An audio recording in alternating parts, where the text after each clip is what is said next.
আসসালামু আলাইকুম। হ্যালো প্রিয় শিক্ষার্থীরা, তোমরা নিশ্চয়ই ভালো আছো। আমরা বেশ ভালো আছি তোমাদের দোয়ায়। আজকে আমি তোমাদের গণিত ক্লাস নিচ্ছি আবারও বোর্ড বইয়ের শতকরা অধ্যায়। আজকে আমাদের পাঠের নাম হচ্ছে গিয়ে সরল মুনাফা। তোমরা বোর্ড বই পেজ নাম্বার 96 দেখো, সবার উপরের প্রশ্নটা। হ্যাঁ, সরল মুনাফাটা দেখো কি বলছে। এখানে সরল মুনাফাটা আমরা নিয়ে শুধু আলোচনা করবো, সহজ মুনাফা।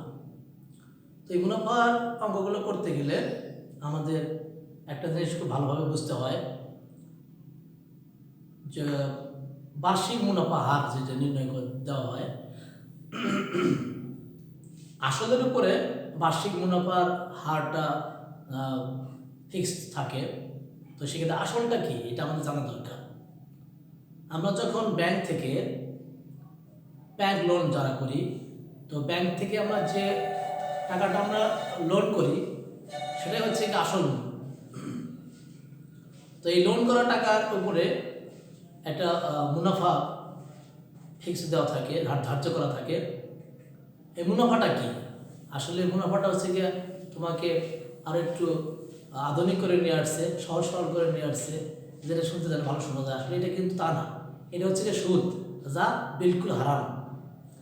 তো আগে তোমাদের বলে নিচ্ছি সুদ কিন্তু হারাম। হ্যাঁ, তো এরপর আমাদের অঙ্কগুলো করতে হচ্ছে, কারণ আমাদের কারিকুলামে এই অঙ্কগুলো আছে, আমরা এটা করবো।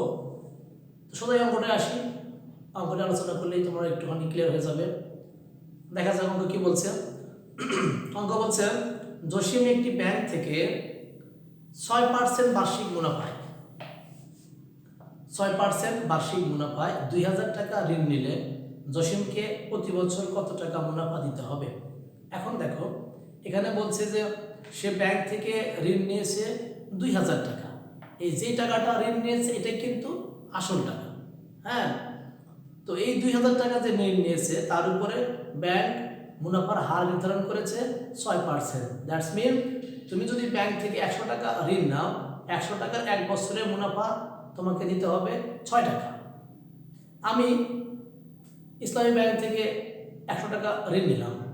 হ্যাঁ, তো এই মুনাফাটা হার যে নির্ণয় করে এটা 1 বছর পরে ওরা হচ্ছে নিয়ে নেয়। তো 1 বছর 100 টাকা নিলে পরে 1 বছর পরে আমাকে ওদের মুনাফা দিতে হবে কত টাকা? 6 টাকা। 6% বার্ষিক মুনাফায় আমাকে 1 বছর পরে ওদের মুনাফা দিতে হবে 6 টাকা। ব্যাংক যদি আমাকে বলে হালিম সাহেব আপনাকে আসল এবং মুনাফা সব করে শোধ করতে হবে, তখন আমাকে 1 বছর পরে কত টাকা দিতে হবে? তোমরা কি বুঝতে পারছো? 1 বছর পরে আমাকে যে 1 বছরের যে মুনাফা হয়েছে 6 টাকা এটাও দিতে হবে, আবার আমি যাদের কাছ থেকে লোন নিয়েছিলাম 100 টাকা এটাও দিতে হবে। তাহলে 1 বছর পরে আমাকে মোট কত টাকা দিতে হচ্ছে? 106 টাকা। আমরা আজকে এই পয়েন্টে যাব না, শুধু বোঝানোর জন্য তোমাদেরকে এটা বললাম। তো বলছে প্রতি বছর কত টাকা মুনাফা দিতে হবে। এখন দেখি অঙ্কটা করি।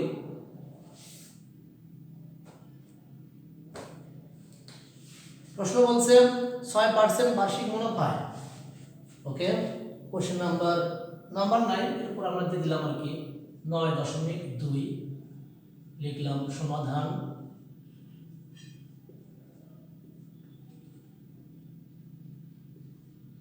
% বার্ষিক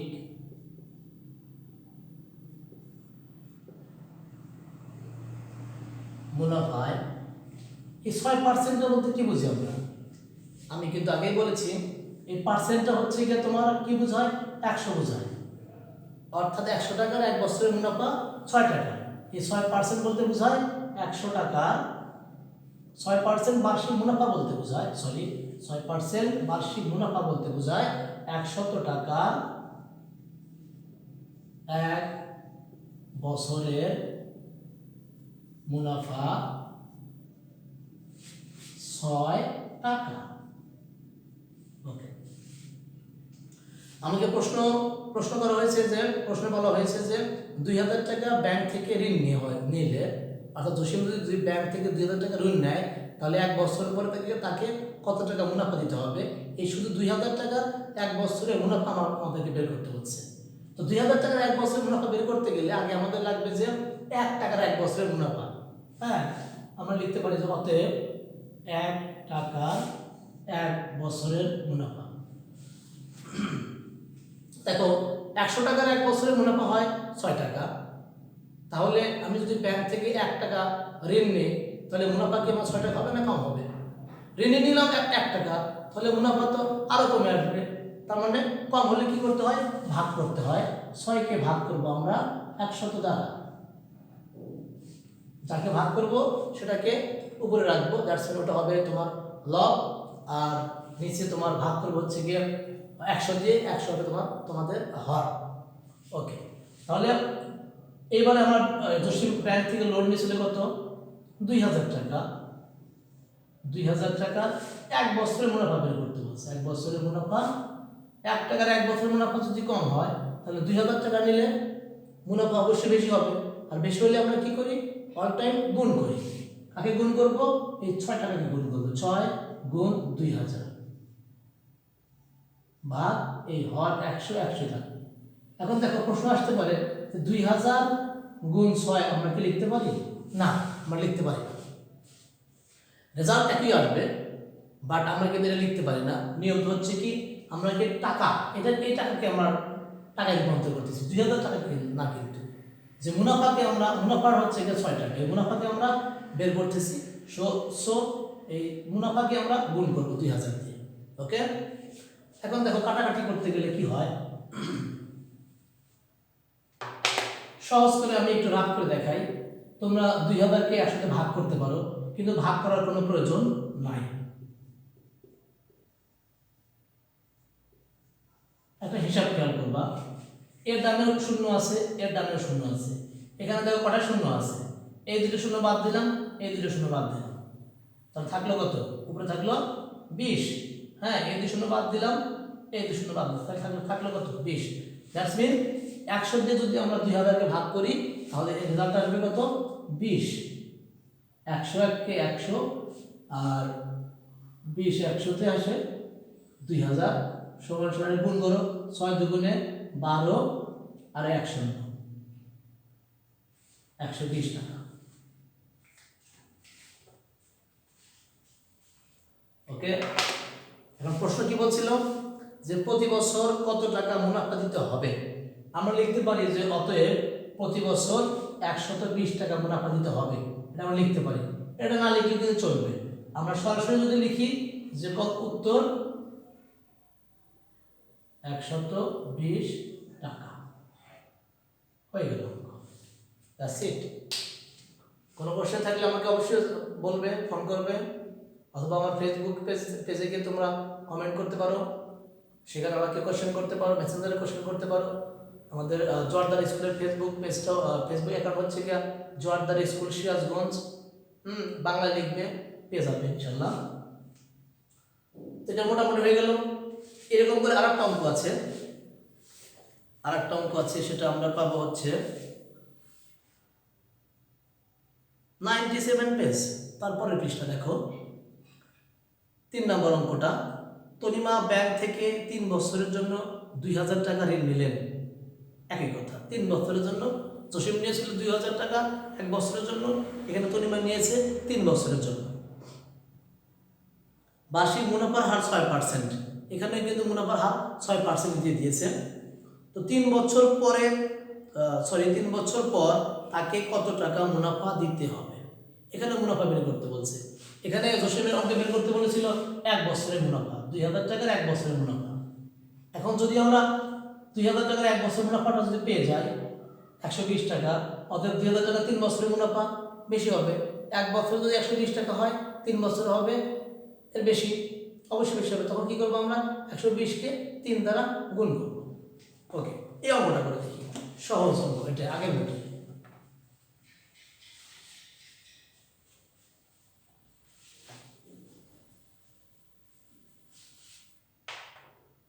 এটা হচ্ছে 3 নম্বর অঙ্ক।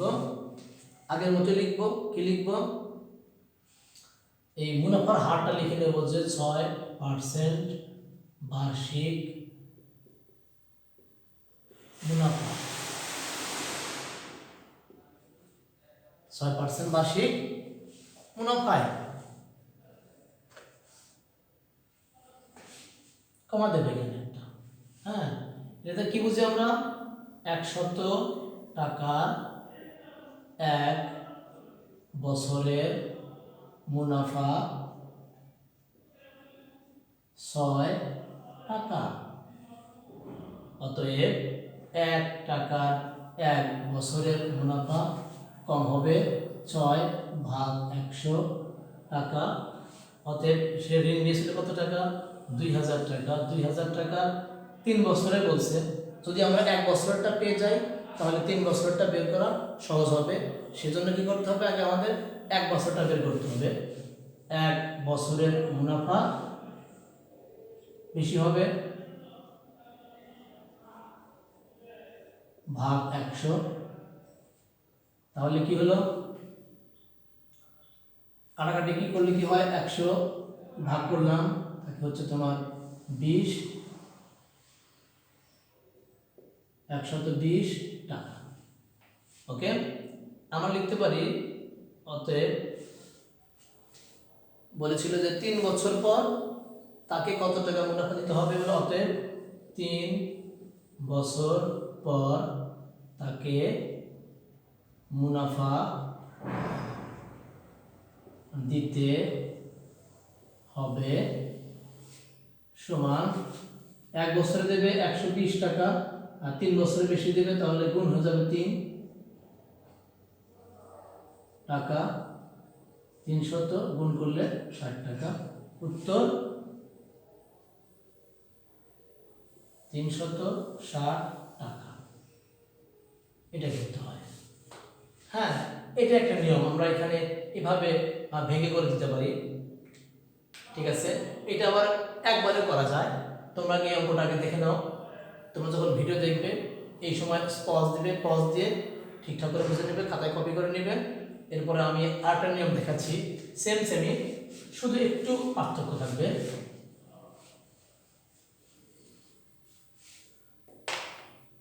$100 টাকার 1 বছরের মুনাফা 6 টাকা। 1 টাকার 1 বছরের মুনাফা কম হলে ভাগ করে দিলাম। 2000 টাকার 1 বছরের মুনাফা বেশি হবে, বেশি হলে আমরা গুণ করে দেব।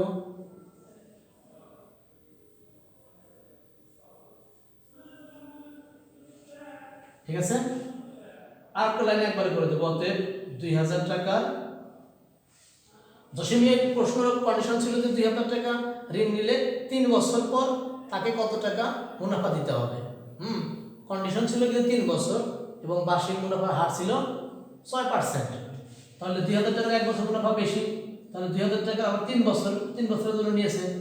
2000 টাকার 1 বছরের জন্য বেশি, তাহলে 2000 টাকা 3 বছরের জন্য আরো বেশি হলে আবার আমি গুণ করে দেখাবো। গুণ 3, বেশি হলেই গুণ করতে হবে। কাটাকাটি করো, 20 শেষ। আমি এটা গুণ করলে কত হয়? এটা গুণ করতে পারো। হ্যাঁ, তোমার হচ্ছে 6 করে হচ্ছে 120। 120কে যদি আবার আমরা 3 দিয়ে গুণ করলে কত হলো? 3 × 12 = 36 আর 1 শূন্য 360 টাকা। এই গুণটা দেখো, 120কে আমরা 3 দ্বারা গুণ করলাম। দেখো 120 গুণ 3। ওকে, শূন্যটা আমরা বাদ দিলাম, শূন্যটা নাই, মনে করি যে নাই। 3 দিয়ে 12 গুণ করতে হবে, কত হয়? 3 × 12 = 36 আর এই শূন্যটা বাদ দিয়েছিলাম, এটা শুধু এখানে বসে দিলাম 360। এইভাবে সহজের নিয়মে গুণ করা যায়। দেখো এই নিয়মটা দেখো ঠিক আছে কিনা। আশা করি এটা তোমাদের কাছে সহজ হবে। ওকে, এরপর দেখি এরকম করে আরেকটা অঙ্ক থাকার কথা না, সরি, এই অঙ্ক দুটোই আছে, মুনাফা বের করার অঙ্ক এই দুটোই আছে। তো এখন আমরা এরপরের অঙ্কগুলো করে ফেলবো। এরপরে শুধু বের করবো আমরা আসল বের করবো, আসলের অঙ্কটা বের করবো। তোমরা সবসময় কপি করে নাও।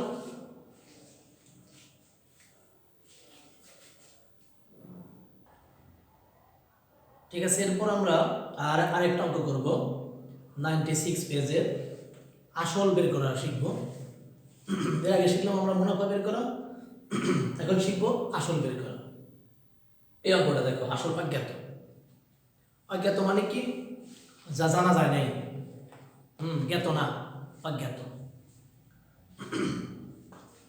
প্রশ্ন বলছে যে আমিনা কোনো ব্যাংক থেকে বার্ষিক 5% মুনাফায় কিছু টাকা ঋণ নিয়ে 1 বছর পর 30 টাকা মুনাফা দিল। এখানে ঋণ নিয়েছে, কিছু টাকা ঋণ নিয়ে, ঋণের কথা কিন্তু উল্লেখ করা নাই। এর আগের দুটো অঙ্কে কিন্তু ঋণ নিয়েছে, সে কত টাকা ঋণ নিয়েছে এটা উল্লেখ করা আছে, সেটা ছিল 2000 টাকা। বাট এই অঙ্কে দেখো কিছু টাকা ঋণ নিয়ে কত টাকা ঋণ নিয়েছে এটা উল্লেখ করা নাই। এটাই আমরা বের করবো, এটা যে টাকাটা ঋণ নিয়েছে এটাই বের করবো, এবং এটাই হচ্ছে গিয়ে আসল টাকা। ফাইন। কন্ডিশনটা কি ছিল, শর্ত কি ছিল? বার্ষিক 5% মুনাফায়, অর্থাৎ সে যদি 100 টাকা ঋণ নেয় তাকে 1 বছর পরে 100 টাকার মুনাফা দিতে হবে 5 টাকা। এটা ডিপেন্ড করে ব্যাংকের উপরে, কোন কোন ব্যাংক কত টাকা মুনাফা নিচ্ছে। এক এক ব্যাংকের ক্ষেত্রে এক এক রকমের কন্ডিশন থাকে। এই ব্যাংকে আছে তোমার 5%। আমি যে ব্যাংক থেকে লোন নিয়েছিলাম, ইসলামী ব্যাংক, সেখান থেকে ছিল 6%। এখন আমি না, এই ভদ্রমহিলা তোমার মনে করো যে IFIC ব্যাংক থেকে লোন নিচ্ছে, এখানে আছে 5%। যাই হোক, এই বার্ষিক 5% মুনাফা, এই কথাটার ভিতরে সব কিছু লুকায়িত আছে। হ্যাঁ, একটু আলোচনা করে নেই যে 5% বার্ষিক মুনাফায় এর অর্থ কি? 5% বার্ষিক মুনাফায় অর্থ হচ্ছে যে এখানে মুনাফা 5 টাকা, আসল কত টাকা? 100 টাকা। মুনাফা 5 টাকা, আসল 100 টাকা। এই আসলটা কিন্তু আমাদের বের করতে বলছে। তো যেটা বের করবো সেটা আমরা রাখবো কোথায়? আমাদের অঙ্কের ডান পাশে রাখবো। যদি আমি লিখি যে আসল 5 টাকা হলে, সরি,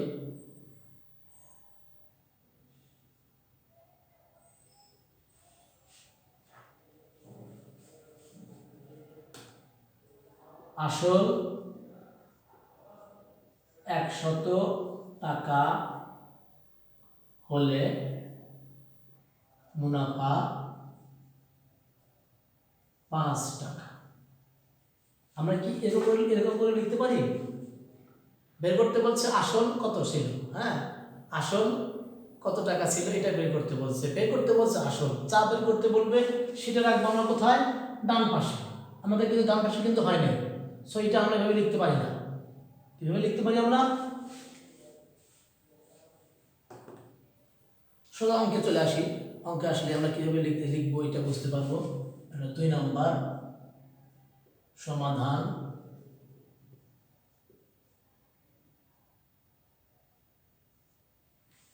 পাঁচ পার্সেন্ট বার্ষিক মুনাফায়, অর্থাৎ এই অর্থাৎ কথাটা লিখলে সুন্দর শোনা যায়, ভাষাটা খুব সুন্দর হয়, সাবলীল হয়। যে 5% বার্ষিক মুনাফায়, অর্থাৎ 5 টাকা মুনাফা হলে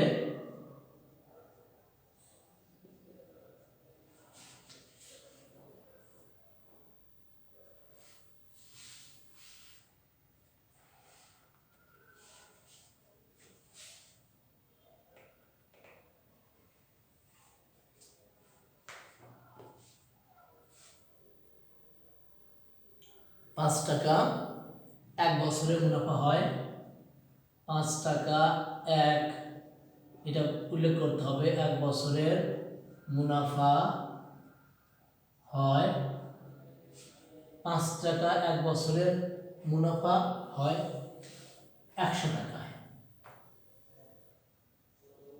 তার মানে ব্যাংক থেকে যদি আমি 100 টাকা ঋণ নেই, তাহলে আমাকে 1 বছর পরে 5 টাকা মুনাফা দিতে হবে।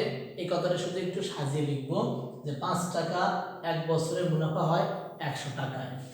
অতএব 1 টাকা 1 বছরের মুনাফা হয়, মুনাফা হলো 1 টাকা, মুনাফা পরিমাণ কম, তাহলে আমরা ঋণ নিয়েছিলাম কম হলে আমরা কি করব?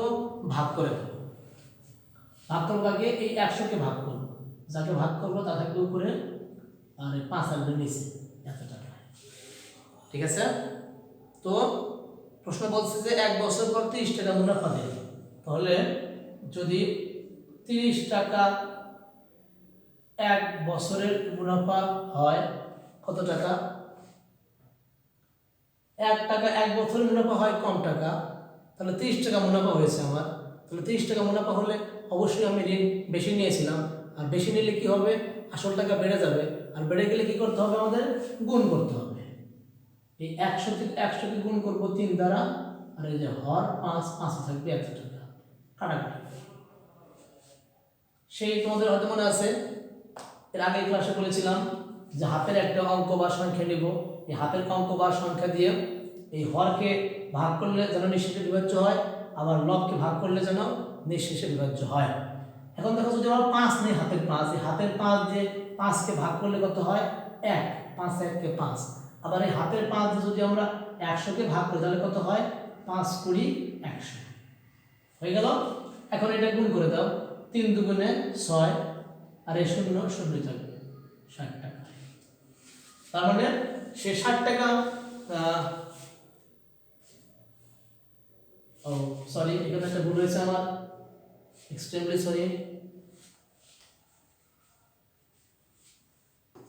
এটা হবে 300 টাকা,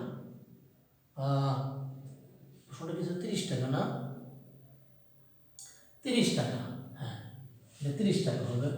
তাহলে 100 গুণ 30 ভাগ হবে 5। সহজ, হাতের 5 নিয়ে আমি 5কে ভাগ করলাম, 5 1 কে 5, আর এই হাতের 5 দিয়ে 30কে ভাগ করলাম, 5 6 30। তাহলে কত হলো?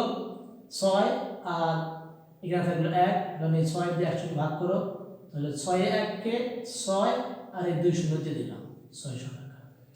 দ্যাটস মিন যে জসিম সে 5% বার্ষিক মুনাফায় ব্যাংক থেকে 600 টাকা ঋণ নিয়েছিল। ঋণ নেওয়ার কারণে 1 বছর পর সে 30 টাকা মুনাফা দিল। এই আসল টাকাটাই বের করতে বলছে। তাহলে প্রশ্ন কি বলছিল? আসল কত টাকা ছিল? আমরা লিখতে পারি যে অতএব আসল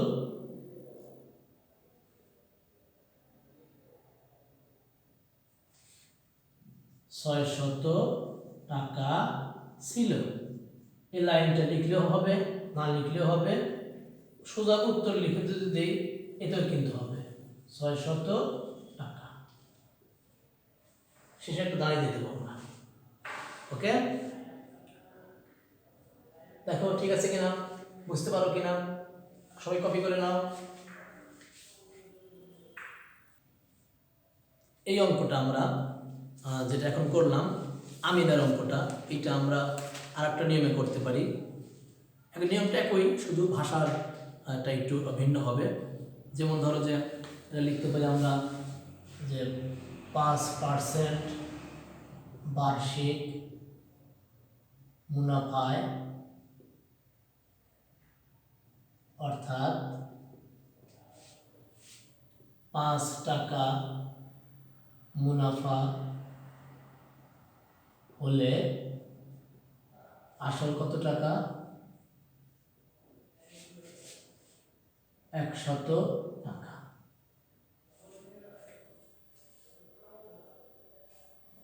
অতএব 1 টাকা মুনাফা হলে আসল কম হবে, 100কে ভাগ করব 5 দ্বারা। অতএব মুনাফা ছিল কত টাকা? 30 টাকা। মুনাফা হলে আসল এ হলো 100 গুণ 30 ভাগ 5 টাকা সমান সমান 5 1 কে 5, 5 6 30, 600 টাকা। উত্তর 600 টাকা। দেখো, ওই ভাষাটা যদি আগের অঙ্কের ভাষাটা যদি তোমাদের কাছে একটু সাবলীল মনে না হয়, যদি একটু এলোমেলো হয়, তোমরা এই সহজ ভাষা লিখতে পারো যে 5 টাকা মুনাফা হলে আসল 100 টাকা, 1 টাকা মুনাফা হলে আসল 100 ভাগ 5 টাকা, অর্থাৎ 30 টাকা মুনাফা হলে বেশি হবে 100 গুণ 30 ভাগ 5, এত টাকা। এই কথাটা আবার একটু বুঝে নেই যে বার্ষিক 5% মুনাফা, অর্থাৎ কি, ব্যাংক থেকে 100 টাকা ঋণ নিলে আমাকে 1 বছর পরে 5 টাকা মুনাফা দিতে হবে। দ্যাটস মিন যে এখানে মুনাফা হচ্ছে 5 টাকা, আসল হচ্ছে 100 টাকা। এই কথাগুলো ক্লাসে হলে, অন গ্রাউন্ডে হলে, ক্লাসরুমে হলে আমরা একই কথা বারবার বলে বলে তোমাদেরকে আরও যে একটা উদাহরণ দিয়ে ভালো করে বুঝে দেওয়া যেত। বাট অনলাইন ক্লাসে তো এত সময় পাওয়া যায় না, ওইরকম করে আবার প্রশ্ন করাও যায় না, অ্যান্সারও নেওয়া যায় না। তারপরে একটু আলোচনা করে নেই। বার্ষিক 5% বার্ষিক মুনাফা মানে হচ্ছে গিয়া, এর অর্থ হচ্ছে গিয়া যে আসল নেওয়া হয়েছে 100 টাকা, এই 100 টাকার 1 বছরের মুনাফা আমাকে দিতে হবে ব্যাংকে 5 টাকা। এখানে আসলে 100 টাকা আর মুনাফা 5 টাকা। এইটা ভালো করে বুঝে নিবা, এইটার ভিতরে সব কথা আছে। এই কথাগুলো যে লাইনগুলো সাজিয়ে নেওয়ার জন্য কথাগুলো মনে রাখবা, আর এটা ভালো করে বুঝে নিবা যে কি বলছে, যে 5% বার্ষিক মুনাফা, তার মানে এই পার্সেন্ট হচ্ছে 100 টাকা, আসলে 100 টাকা, মুনাফা 5 টাকা। ওকে, এরকম করে আর অঙ্ক আছে, সেটাও করে ফেলবো ইনশাল্লাহ। এটা সবাই কপি করে নাও। ঠিক আছে আমার প্রিয় শিক্ষার্থীরা, তোমরা দেখো এই আসল বের করাটা শিখলাম। অঙ্কগুলো তোমরা আবার বাসায় প্র্যাকটিস করবা। আসল বের করার মতো আরও অঙ্ক আছে, পরের অঙ্কটা দেওয়া আছে। এই যে 96 নাম্বার পেজে দেখো লাস্ট অঙ্কটা, লাস্ট ওয়ান, এটা কিন্তু আসল বের করার অঙ্ক আছে। এরপরে 97 পেজের একদম প্রথমে এখানে একটা অঙ্ক আছে, এটা কিন্তু আসল বের করার কথা বলা আছে। পূজার অঙ্কটা আছে, এখানে আসল বের করতে হবে। হ্যাঁ, তোমরা এই অঙ্কগুলো আগে নিজেরা বাসায় একটু প্র্যাকটিস করো, পারো কিনা। এর পরবর্তী এপিসোডে তোমরা এই অঙ্কগুলো পেয়ে যাবে। একটা এপিসোড যদি অনেক লেন্থি হয়, তোমাদের ধৈর্য থাকবে না যে কখন দেখবো, কখন শেষ হবে, ব্লা ব্লা ব্লা। ওকে, তো ঠিক আছে, সবাই ভালো থেকো। আসসালামু আলাইকুম।